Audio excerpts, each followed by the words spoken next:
What what's up, guys? Blacklisted Voice pod episode 9 here. We're talking with Gabe. He's from France, and I'll let him say his last name here. But Gabe, why don't you introduce yourself?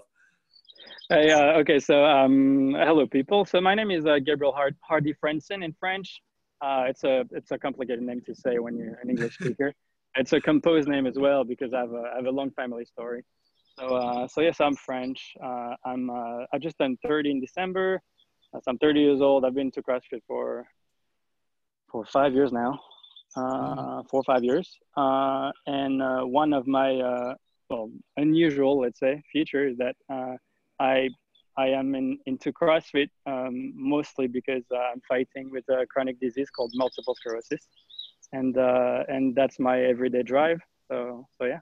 Yeah. So, can you tell us a little bit more about MS or multiple sclerosis and what exactly Okay, it is? so yeah, multiple sclerosis is what they call a neurodegenerative disease, and as well an autoimmune disease.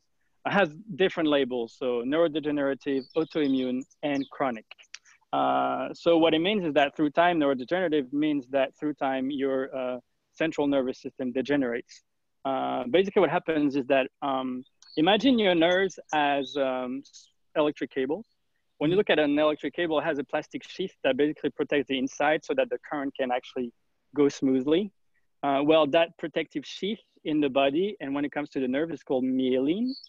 And that is that particular sheath that is being attacked. And so basically it leaves your nerves, out in the open. And then the connection becomes a little sturdier, a little more complicated. And so that can lead to serious problems, physical problems, like some people are unable to walk properly or unable to use their hands properly, and some other even more annoying, let's say, issues that will be psychological, that can impair your thinking or your ability to talk. There's actually a very famous American actress who has MS and was very open about it by now. Her name is Selma Blair. And when you look at her videos on Instagram, you can see she has difficulties talking because MS is basically impairing the muscle responsible for speech to work properly, and so she has a hard time to speak properly. Okay. So how did you go in and get a diagnosis for this? Were you just kind of feeling off and you went in and they diagnosed you, or what was kind of the process?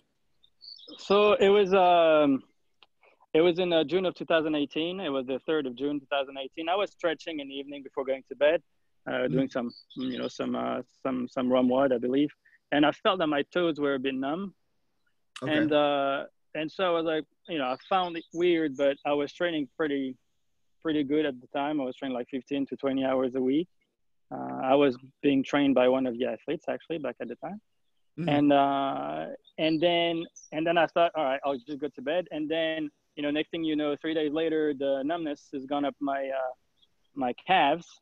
And at the end of the week, it's up to my hips, and a week and a half later, it's up to my sternum. So basically, 75% of my body was numb and tingling, which was very unnerving, and distressing as well. I mean, I was still training, but the sensation was so bad, and so I decided to. I thought to myself, all right, something is wrong.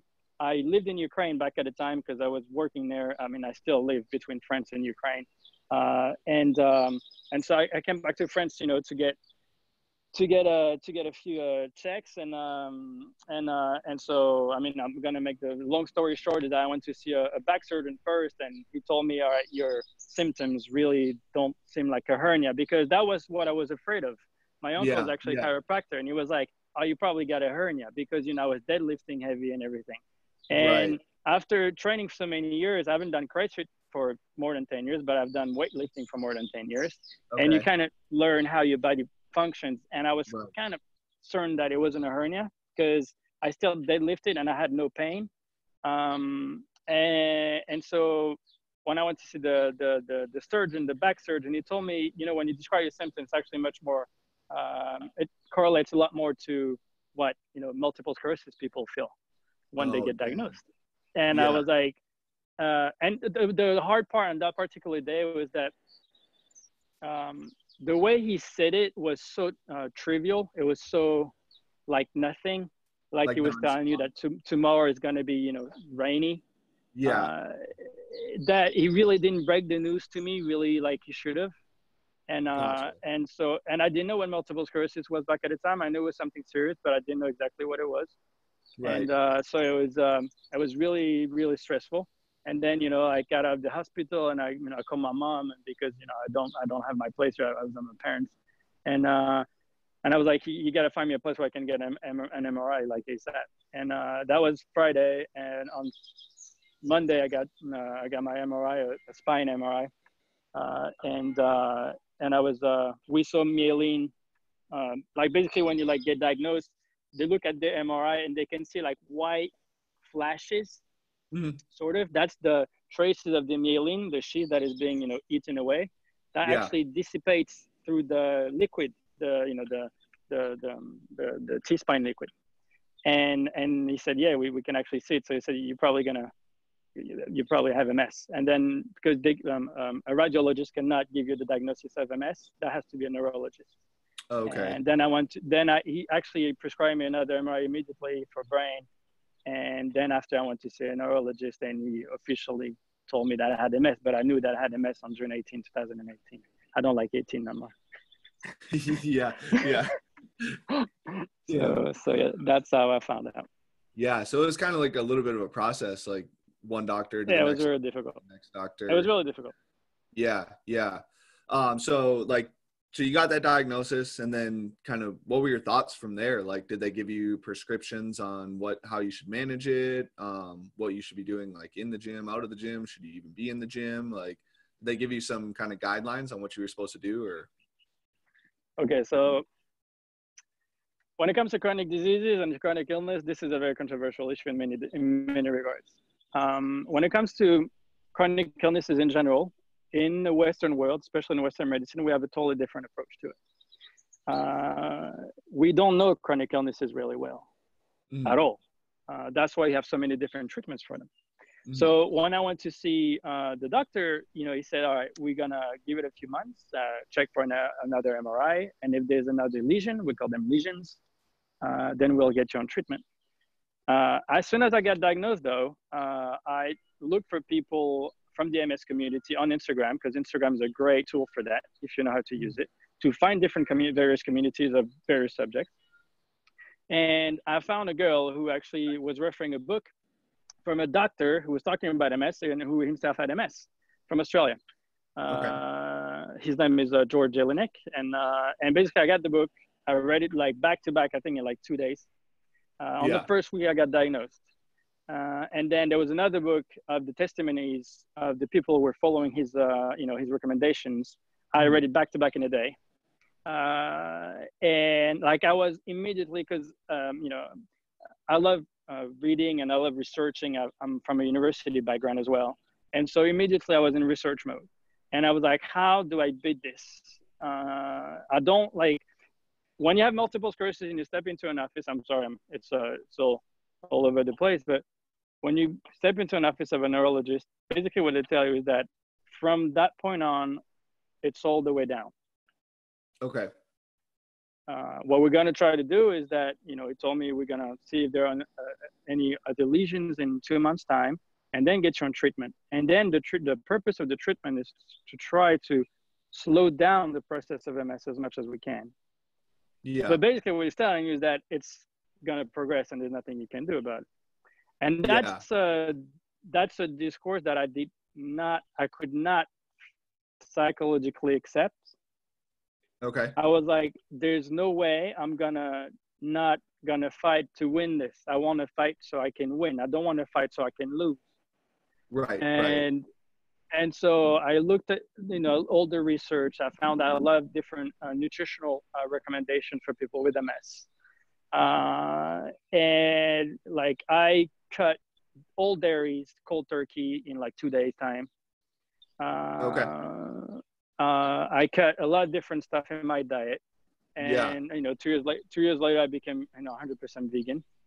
Yeah. Because it turns out that statistically, the people who do best having MS on the long term without taking treatment are people who actually go vegan.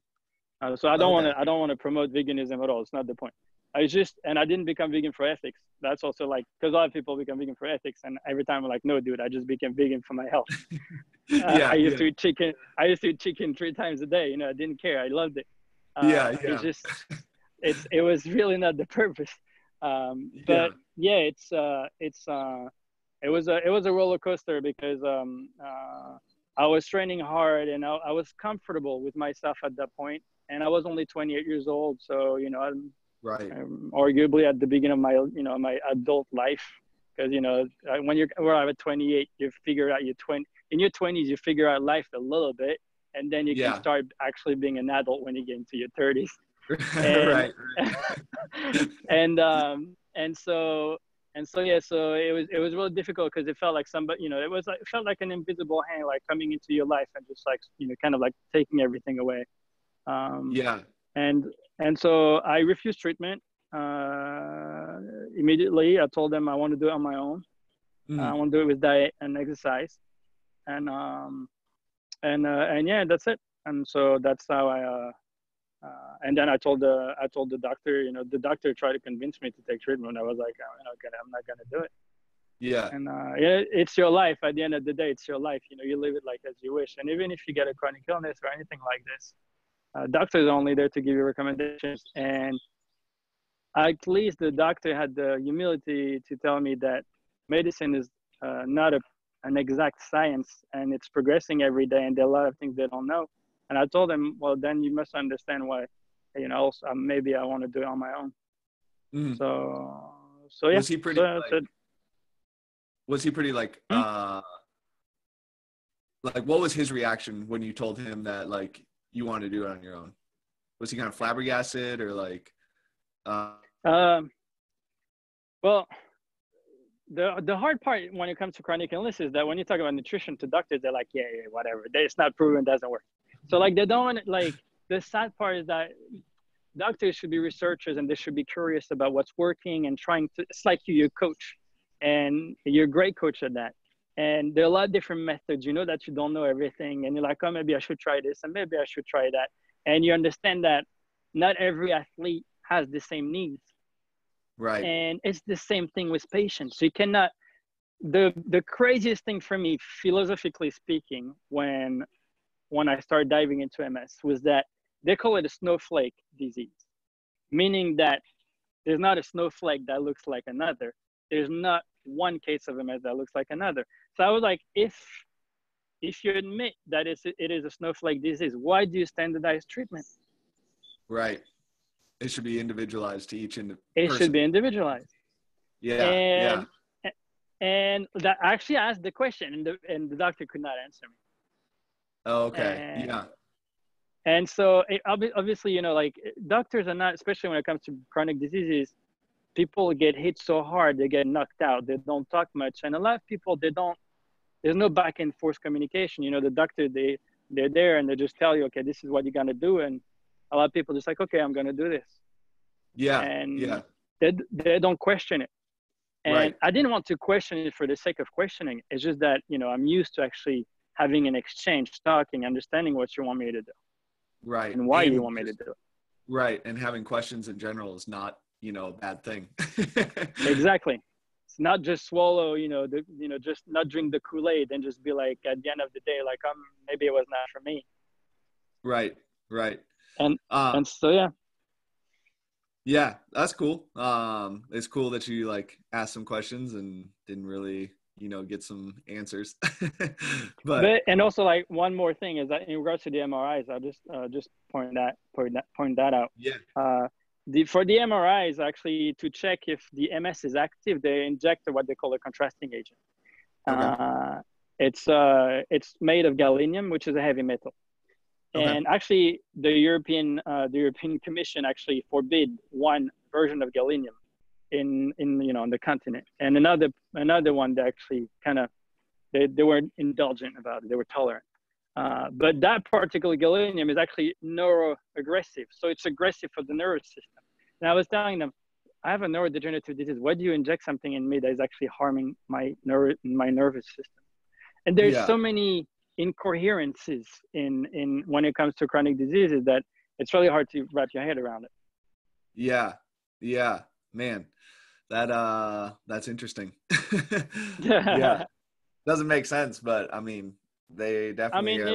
it's a whole, it's a whole. I never thought I would get, in a way, I'm really thankful for the diagnosis because I got to, explore a subject matter that I would have never explored in the past. Have Right. I not been diagnosed, right? Yeah. Health, like really at the deeper level. I mean, I studied neuroplasticity, epigenetics, micronutrition, the gut. I spent a lot of time on the liver, on the brain. I mean, the body is fascinating. It's just, you need to dive into it if you want to know about it. And I always say Right. that, today you live in the age of communication and of knowledge. Like knowledge is so easily, accessible on the internet. There's a lot of crap, obviously. I'm sorry, No, but you're good. and you need to filter. But if you really want to learn something, if you want to know something, you can actually dig into it and find reliable sources that will teach you. And the more you will read, the more knowledgeable you will get. So Yep. it's out there for everyone. Yeah, 100%. Yeah, we literally have all the knowledge in the world at our fingertips right now with our phones. So, like, if you want to learn something, you more than easily can on just Google. You Exactly. know? Yeah, yeah. So how did that affect your training then? You'd mentioned that you had started CrossFit in 2015. Yes. So how did that affect your training? Like, were you training? What were your goals in 2015 to 2018, and then how did that kind of My goal, change? my goal in 2015 was to become top 10 in France, and Oh yeah. that was my goal. Okay. And How close? and oh, I was really far away. But like if you don't if you don't set your goal high, then there's just not don't start. That's what I usually say. And Yeah. and so I mean I know I got I have potential and I've been training a long time and but it's my biggest issues are mobility because I did a lot of athletic strengths in the past. Mm, And my mobility is pretty bad, especially when it comes to to Olympic liftings and everything. That's a lot. That's the thing that Logan and I work on a lot. Actually, yeah. it works Yeah. on my shoulders a lot. It Yeah. gives me a lot of shoulder Pretty workouts. stiff. We didn't And mention this, but Gabe is Logan coaches Gabe. So yeah, Logan Frey. Let me tell you this, man. Every time he gives me a workout, then I thank him for it because I think he's a great coach. And yeah. and he's so accessible. It's so easy to talk to, and you guys are all of you guys are so easy to talk to at Blacklisted HQ. It's really because I'm really far away. I'm like I'm across the Atlantic, and Right. I change countries, and you Yeah. would Where think are you living right right now I'm in the south of France. I have a different goals in my life. So actually, I was running for office, for now? mayor's Okay. office, in the Oh, south of okay. France. And I pulled off the race like a month before the elections because my team was not. It was not the proper team for me to project myself for a 6-year term. Okay. And so we did a great campaign prior, but I decided that it was not the right time, not with those people. And so like I was in the south of France, and because my mom lives there, and and so the pandemic arrived, and then I got stuck here. There were worse places to be stuck at, definitely. It's Yeah. like sunny, and I got a lot of stuff to do, and so it's all good. But afterwards, I'm probably gonna be heading back to Ukraine, like in I think in October or something. But before that, I have a data science boot camp in Paris, and I'm actually even considering going back to America for that matter at one point because I loved living there. I lived there for 5 years, and Okay. yeah. So yeah, my Yeah. English didn't come out of the blue. Yeah. When did you live here? I lived in okay, so I started living in Missouri, in Okay. St. Louis. I'm next to St. Louis, Yep. for a year and a half. And then I moved to New York for the remainder of the 5 years. Okay. Right on. Right Great on. Which experience. you? I got my BA there, my bachelor. Okay. Which did you like better, St. Louis or New York? The two were so different and great at the same time. I mean, New York is New York. It's amazing. I lived on Manhattan for 2 years and it was sick. Yeah.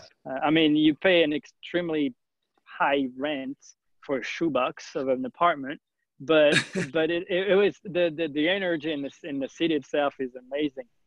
So I loved it. But you know, when I was in Missouri, my like the house, I was renting a room inside of a house that was by a lake. So like the view that I had from the kitchen table was like a lake, and I had my car, and it was so green, and I loved it. And I met a lot of great people in Missouri as well, and so yeah, no, it was I was very I love both actually. Yeah. There's definitely like bonuses to each, like Exactly. I mean, you got to see advantages everywhere. Yeah. Okay, so sorry, caveat. But okay. you were trying to be top 10 in France. Yeah, I wanted to be top 10 in France. And then I didn't train for a month after my diagnosis. Okay. Because I had to digest it mentally, and because I understood right away that I had to totally, change my nutrition, and so I was at a loss. I didn't know what to eat anymore, and so like, and also what was difficult is that go. You had a question? No. No. And it was okay. So my father passed a year ago, but back at the time he was still with us, and he was entering a terminal phase of cancer. And so it was real difficult. I had to hide my distress, my pain, sort of, because I didn't want to worry him as well.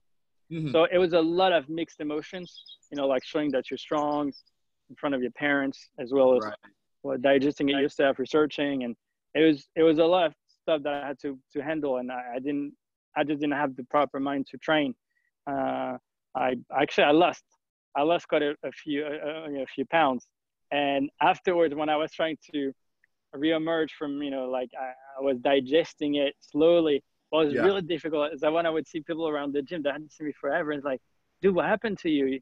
You lost so much weight. And so it was a constant reminder that that I got diagnosed. And so like, I was like, damn, like I didn't know what to eat. And so it was complicated at first. It took me, honestly, I think it took me 7 months to get back to a normal regime of like, knowing what to eat and going back to the gym on a more regular basis. It was difficult times for sure. So like, what are some of your goals now? Just kind of like basically stay healthy, enjoy fitness, or? Yeah, it was stay healthy, enjoy fitness. I mean, I still train a lot because I love training. Now, when you come, it's like just a little bit of science here. When you train a lot, you produce a lot of lactic acid, right? Which influences your pH level. And the acidity level in your body. This is something whenever you have a chronic disease, and it doesn't matter what chronic disease we're talking about. It can be Crohn's disease, it can be psoriasis, whatever, or even cancer, because cancer is a chronic disease. You need to be careful with your pH level. Mm-hmm. So it means that you cannot train too much. You can train a lot, but you need to know when to stop. Can you describe a bit, why you might need to be careful with your pH level, and like what environment means to the body? No problem. So basically, actually, I don't remember the name of the guy, but he actually won a Nobel Prize for it. He said that in a perfectly neutral and positive pH body, and no disease could ever grow. Whenever your acidity level rises, your body spends a lot of energy at a cellular level to basically rebalance everything.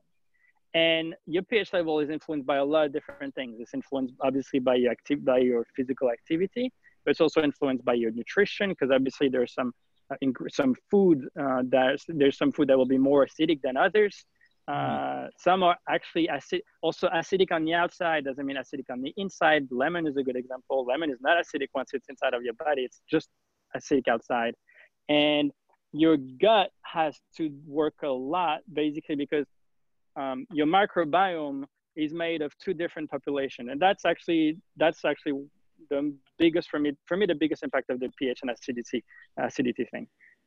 Acidity feeds off the microbiome inside of your gut that is actually harming your body and not helping it to function properly. You have two different types of bacteria population. I mean, there are a lot of different bacteria in your gut, but if you want to simplify it, you have the good bacteria and you have the bad bacteria. The good bacteria, they thrive in a good pH level gut, as well as they thrive when you feed them what they need most, which will be fiber. And fiber comes mostly from fruits and vegetables and legumes. Then when you come to the bad bacteria, these bad bacteria, they feed off mostly of toxins. They thrive when the acidity level is high, and they thrive even more when you feed them, processed sugar and processed food and all that kind of stuff. So the gut being so crucial to the harmony of the overall body, you want your gut to be healthy. So if there was one thing to take away from the pH thing, is your gut. Yep. The gut is definitely like a new kind of science that's emerging, but like becoming a little bit more mainstream. A lot. Actually, I had a discussion about the gut. Just a little anecdote. I was having like a coffee on the terrace not far away from here, and I was talking about the gut. And there's a guy who was on the next table, turned to me with a smile. I was like, what was going on? He was like, I'm actually, I'm a microbiologist and a gut, researcher. And he said, I'm actually amazed that somebody's talking about the gut, because he said like 20 years ago, nobody would be talking about it. Yeah, no. It was so funny. Yeah, it's crazy. And like the other crazy thing, like if you upset the gut or you're imbalanced inside your gut microbiome, is it the vagal nerve that runs from from the heart, from the heart all the way through the gut. Yeah. And so that nerve sends signals up to the brain, and if the gut's unhappy, you actually won't produce serotonin, and your serotonin levels are produced like 90% of it inside of the gut, and the signaling that you gut. Well, they call it the second brain. Yes. Yeah. It's crazy. Like, actually, I love the expression, like when people say, I have a gut feeling about this. Your gut is actually responsible for a lot of your reactions. Yeah, for sure. And when you have a gut feeling, actually might physically be your gut that is telling you that something is off. Yeah, it's crazy. If you guys haven't looked into that, definitely something to look into. The gut is a pretty fascinating aspect of the human body. So, and very empowering when you start researching it. Very empowering. For sure. Sorry, caveat off the pH thing, like as you train, lactic acid starts to kind of body. My goals became different. To go back to the goals, what were my new goals? Mainly enjoy fitness. Also, I enjoy training as much as I want, in the sense of like being able physically to do everything that I want as much as I want, like while I can, basically, because I'm feeling great. I'm in good shape, I've had MS for 3 years. I've been diagnosed 2 years ago, but I know I've had it for 3 years because my first episodes were in 2017. I just didn't know about it. And I haven't had anything since then. So I felt great, and my purpose is not to stabilize MS. My purpose is to heal from it. Yes. Yeah. You said I'm sorry. You said heal from it, or? Yeah, my purpose is to heal. Yeah. It's to heal it fully. Yeah. So what does that look like to you? Is that like you going back and getting an MRI and like seeing that it's like totally gone, or like? Well, for now, I've decided to stop MRIs because it takes a while for the body to get rid of the gadolinium traces, especially for the liver. It takes around 6 months.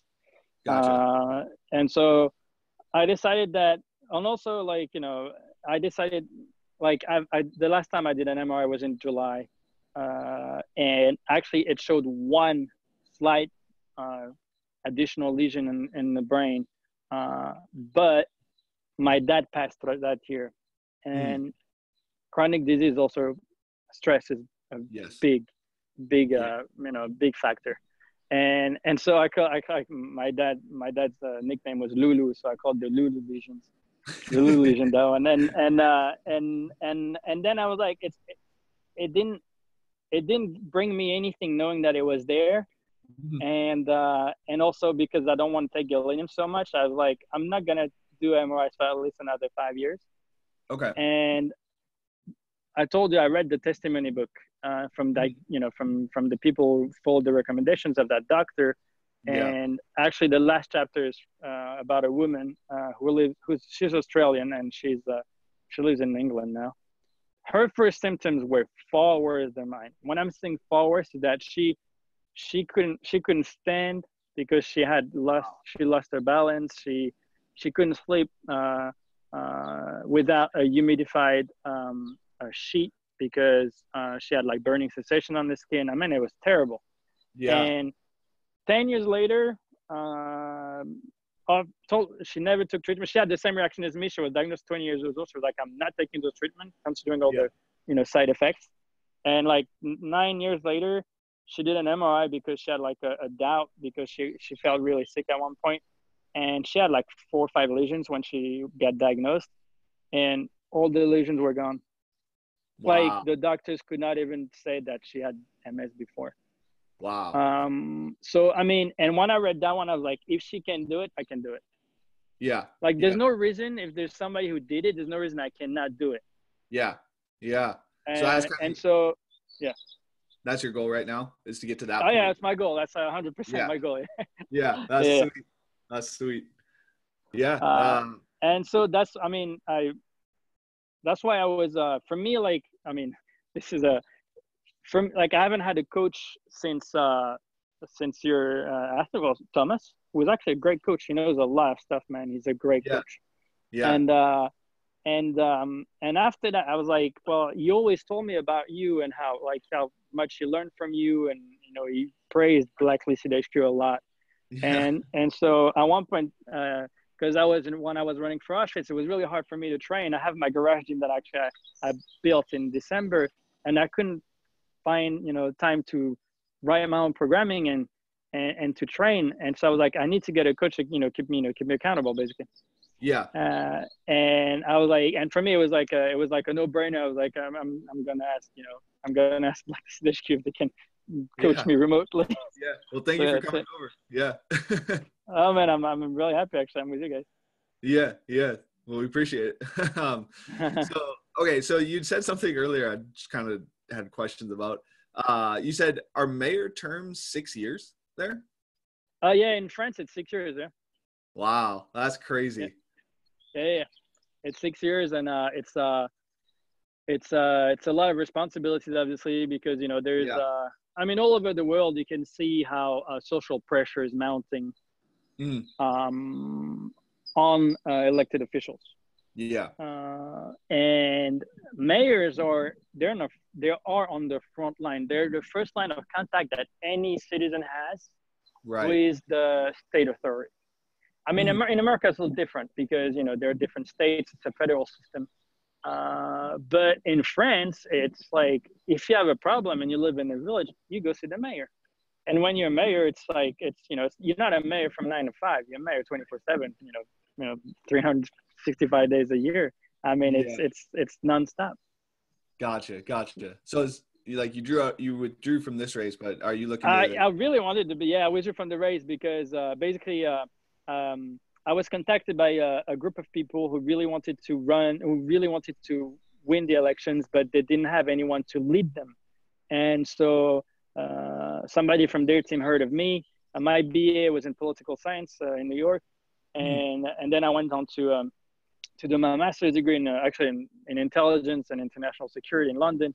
Okay. But I always wanted to be in politics. Politics is one of my goals as well. Yeah. Uh, and it's not, I don't want to be in politics for politics. I want to be in politics because I want to change a lot of different stuff. I mean, a lot of different young politicians will tell you that anyway. But, Right. so like they were looking for somebody to lead them, and so they contacted me, and we had a meeting, and so I said, you know, it was exciting for me. I was 29, and I was like, let's do it. And then after a while, I realized that, you know, some people on my team were not playing straight, and there were actually a few times where they were trying to influence voters, like in ways that really didn't please me. And I warned them once, twice, thrice, and then at one point I was like, all right, you know, I warned you enough. And it was becoming hard for me to project myself for that long of a term.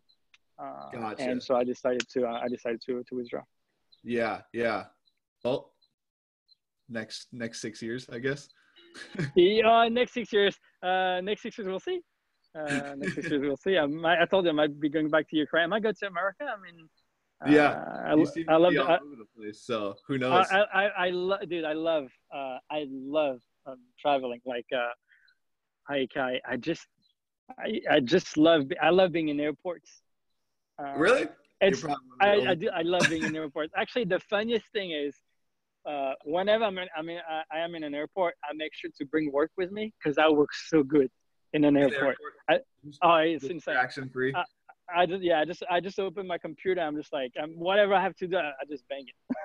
That's funny. Exactly. Yeah. But I scheduled like 5 a.m. flights, so I had like 3 hours of sleep, and I'm driving to the airport at like 3 a.m. So I work just That's like rough. That's rough. That's rough.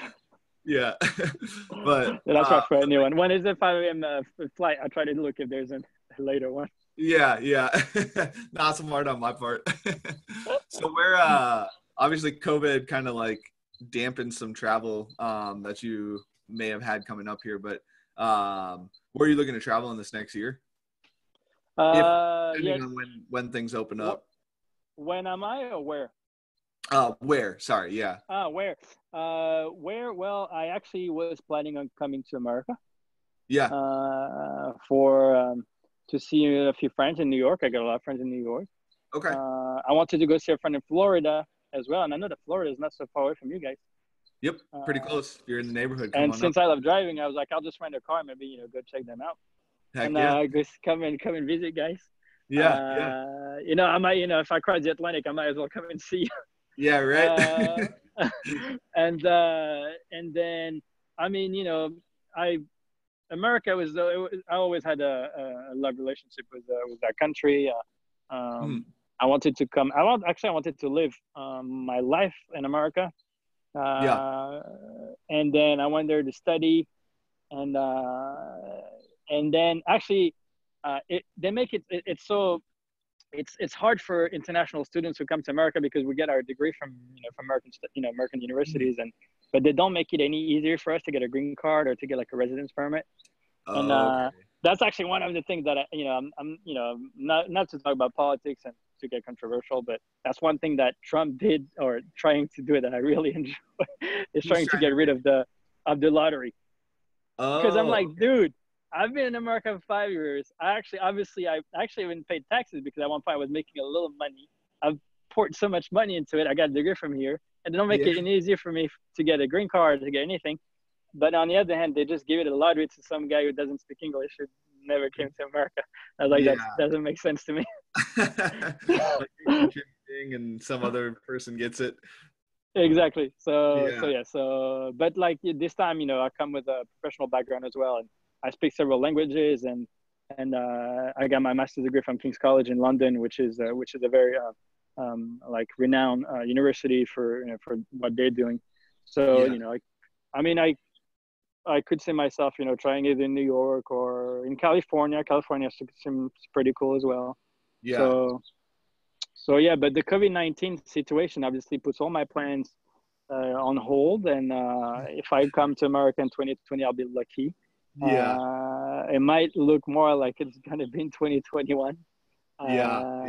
We will see, because obviously, you know, everybody's projects got postponed.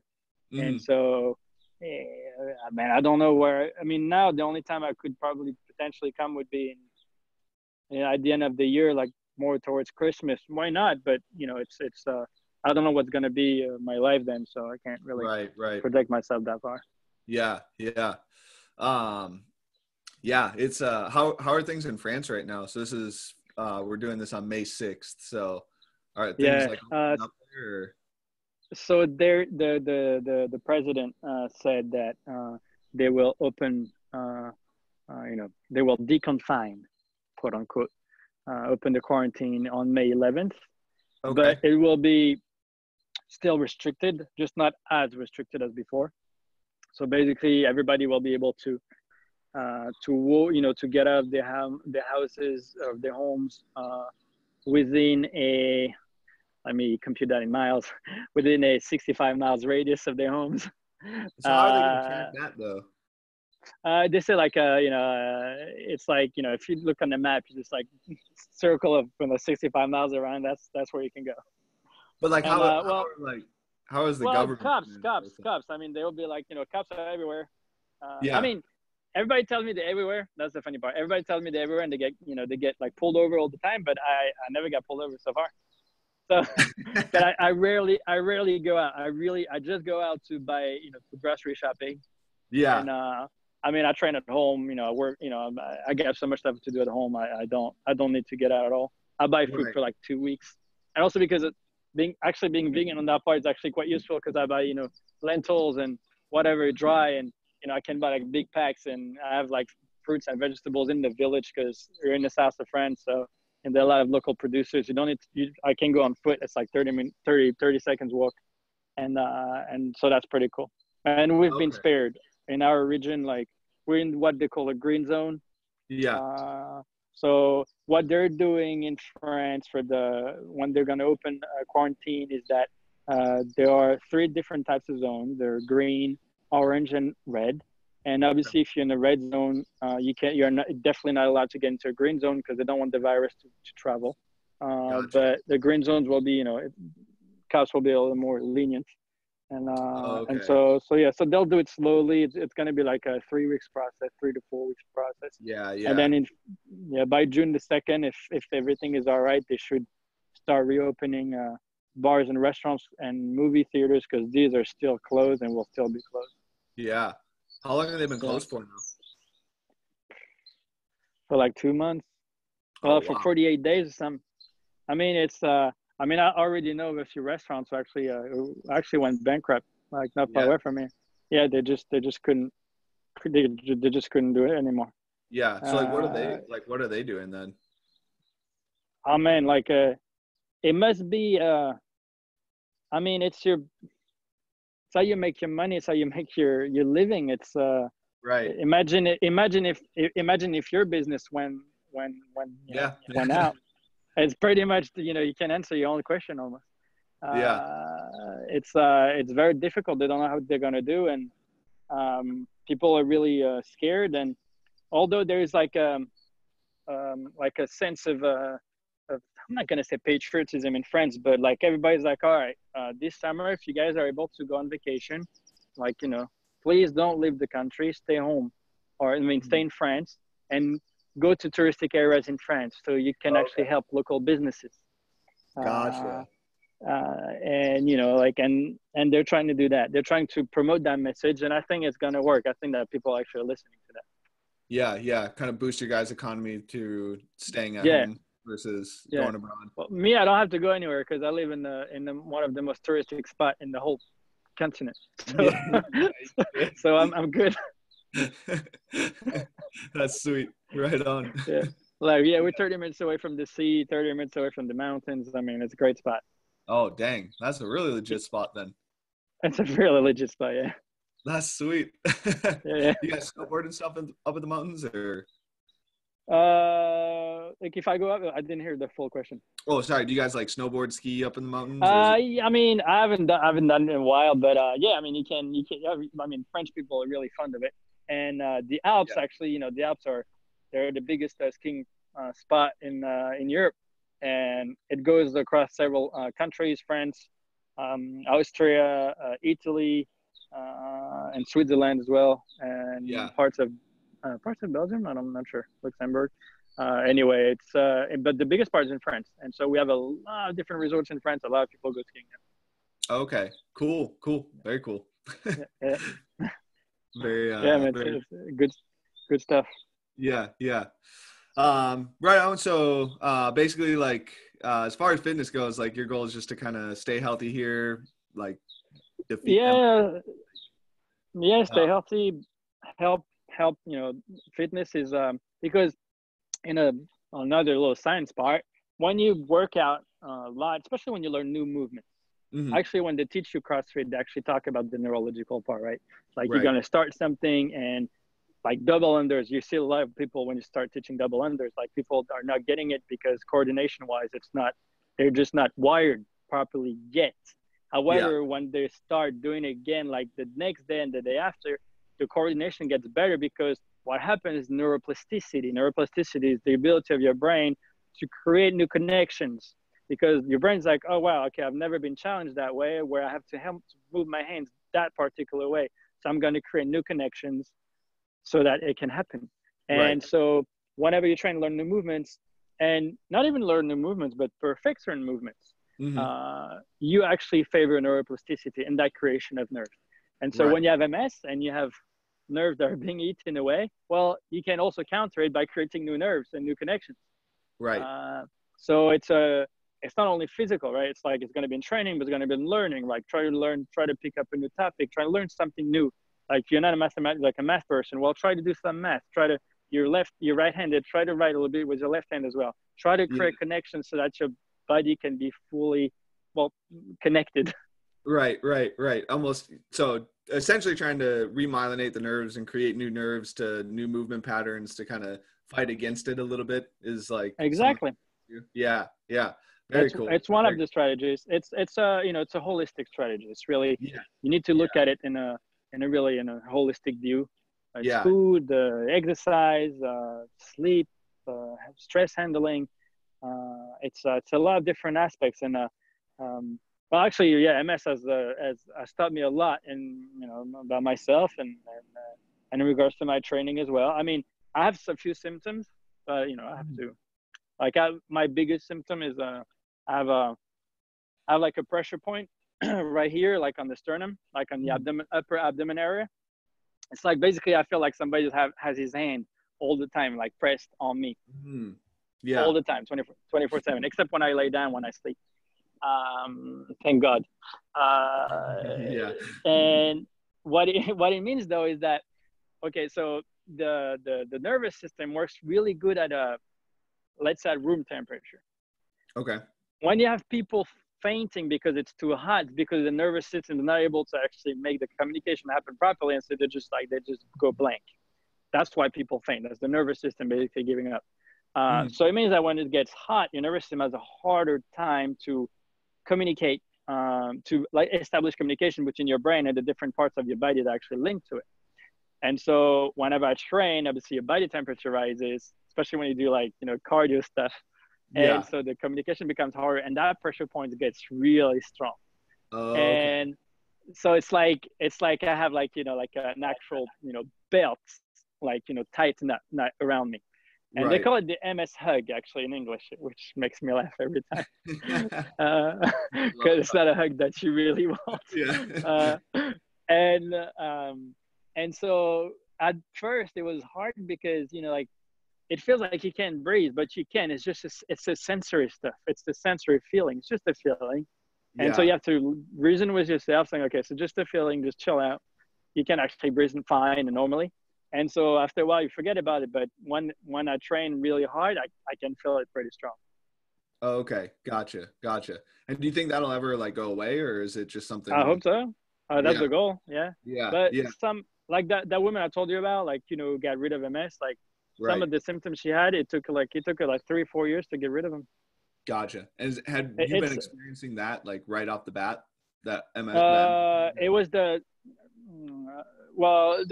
first part of MS that they call it the RRMS, the relapsing remitting MS, because then you have it because what happens is that you have a relapse, so you have an episode, and mm, then it goes away, it remits, but there are some leftovers, and the okay. leftover of my my episode in 2018 where my 75% of my body went numb and tingled is that. And a Okay. few, a few other things, Yeah. like I have like a skin, loss of sensation on my skin, on my knees and some of my toes, but it's all right. Yeah. Yeah. And hopefully as you kind of progress with MS here, like those symptoms will start to go away. Yeah, actually working with Logan actually has helped me with one of my symptoms actually. Oh, legit. Okay. Which one's that? Yeah. Okay, so the first episode I had in my life was in 2017. I mentioned it. So it was my left hand. Yeah. I just didn't know it was MS. And so my left hand is like I have sensory issues with it in the sense that everything I touch just feels like sandpaper. So it's like when you want to look for something in your bag and you don't look inside of it, you just dive your hand and you can actually grab it because you feel it. But if I throw in my left hand, it's going to take me a lot longer than my right hand. Oh, interesting. Okay. Just and because so you don't have the sensory, like you can't feel exactly like, smooth or exactly anything. exactly. But that came also with like a slight, but when it's like 5% or like 10% decrease in holding strength. Okay. And more not holding, more like locking, especially the wrist. Yeah. And so we do a lot of kettlebell press, where the kettlebell is actually up. He makes me do a lot of them. Okay. And at first it was like with my right hand, I can just go very easily. Yeah. But with my left hand, I would have like to set it up, like go up as much as I can and then go down, like kind of like rebalance it. It was really difficult. And now I can actually go like without rebalancing it necessarily. And I can also like, pick it up and like balance, like, have it like set right away. Oh, nice. Which actually is a big improvement. And throughout the whole workout, I was like screaming, like so happy about it in my garage. Like it was a big victory for me. It was nothing crazy for people, but for me it was great. Oh yeah. Yeah, that's sweet. That's awesome. Well, congrats on that. Thank you. I'm sure Logan will listen to this. He'll be happy to hear that.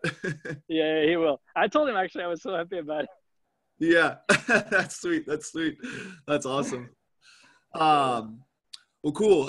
So kind of wrap things up here. We kind of like to ask a question to kind of end the episode. But who has been one or more influential people inside of your fitness journey? Like throughout my whole fitness journey or just in CrossFit? Yep, whole fitness journey. Yeah. Okay, so the first person was a woman actually. Okay. She like when I started my fitness journey, like most guys, I started just bodybuilding. Yeah. And she actually was in her prime time, she was European champion in bodybuilding. Oh, okay. Yeah, in her weight category, and she taught me a lot about nutrition and a proper body weight for your body composition. Like everybody's unique. There's a bio individuality that you can never neglect. And she taught me a lot about that. Like I was sitting at like 185 pounds back at the time, and she was like, "You got to go down." And like she's like, because I was a bit chubby as well because I just wanted to put on weight and to get like big whatever back at the time, like 18 years old. And she taught me a lot. Yeah, she taught me a lot. She taught me about conditioning. She's the first one to tell me about conditioning. She's the first one to make me do strong conditioning. Although, like in a gym, because before that I played football for 12 years and I was a forward. So I mean, soccer. Sorry, guys. I was just about to ask. But I also played football for 3 years, especially when I was big. I was a running back actually. Oh, legit. I loved it. I loved it, man. And anyways, she taught me a lot. And so that was the first person. And then like in regards to like training, like to proper in CrossFit, I mostly trained by myself actually for the entire time, except for my first year when I was in London, when I actually started CrossFit. The funniest thing, and I don't have any regrets in my life, Yeah. but maybe one. When I lived in Missouri, because if people actually, well, people know about CrossFit enough. Missouri is the home. I lived in St. Charles, Missouri. St. Charles, the hometown of Jeff Bridges, of Josh Bridges, Yeah. And he and basically the I think it's one of the CrossFit where he started. I heard about CrossFit. It was in 2011, 2012, and there was a CrossFit gym like right down the street from my house, and I went to check it out, and like the coach was cool, but she didn't sell the concept to me really well, I'd say. Yeah. Especially, I was like, "Do you guys have open gym or maybe something?" Because I was at school, like in university. I was studying like crazy, and I didn't know if I could commit all the time to like 1 hour. Right. And so like I was like, "Do you have open gym so I can come from time to time?" And I was broke, and she was like, "No, we don't." And it's like it's $200 a month or something. I was like, I can't do it. And that's the only regret I have. Maybe I should have started CrossFit then in 2011, but it's all right. Yeah. But it's all right. But after, exactly. And, but after that, like, except for that particular woman, like, big fitness influences in my life, I don't, my best friend, because he don't want to get me into the gym in the first place. I mean, Thomas has taught me a lot as well in many ways, in regards to volume training.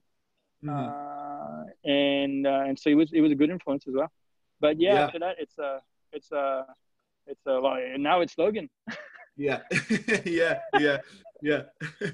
That's sweet. Yeah. So you've had quite a few people here. So sounds like. Well, yeah, Logan, Thomas, and chatting with you is cool. Yeah. Sweet. You got anything else here, or how do people find you? Or get a hold of you? People find me? Well, I'm on Instagram. What's your Instagram handle? It's GHF _RX. Okay. Right on. So because basically I have two accounts, and the other one's for pictures and more for professional purposes. Gotcha. I told them I'm a journalist. So so just my initials and _RX, and that's it. Yeah. I mean, again, thank you for having me. For sure, man. I feel pretty honored actually that you asked me to come and talk about it. So, well, thank you. Some pretty crazy stuff with MS. So, be cool. Well, it's maybe one thing. Maybe like that's one thing I wanted to say. CrossFit is very often pictured as a sport that can prevent people from getting chronic diseases, right? But it's actually a wonderful tool for people who have chronic diseases in the first place, for them to stay healthy. And so there's a two-coin message, like people like it, and that's maybe something that I want people to take away from this. It's how CrossFit can actually help people with chronic illnesses. For sure. Yeah. So definitely a good fitness regime. Type 2 diabetes. We've seen some reversal in that. So actually, there's a woman. I'll send you the article about it. Actually, I found about her like a few weeks ago only. She, long story short, she got MS. She was on treatment for like 10 years. Cut treatment, changed her nutrition, started CrossFit. Yeah. She was in a wheelchair. All right, mind you, she was in a wheelchair. Flash forward 5 years, she ranked, I think it was like 24 worldwide. Wow. In her age category, 40-44. Wow. Look at that shit. I was stunned. That's crazy. Stunned. Yeah. That's crazy. And she's a woman with MS. Yeah. There you go. And it's those stories that get you going. And for people for me, these are kind of stories that get me going in the morning. For sure. Well, sweet, man. It was good talking to you. If you guys are listening on iTunes, make sure you guys follow us on Instagram and YouTube. You can also find our episodes on YouTube. We'll do the video on YouTube. And then we also have episodes on Spotify, which you guys might be listening on anyway. So, but follow us on Instagram, Blacklisted@HQ. Make sure you give Gabe a follow, and we'll chat with you guys next time.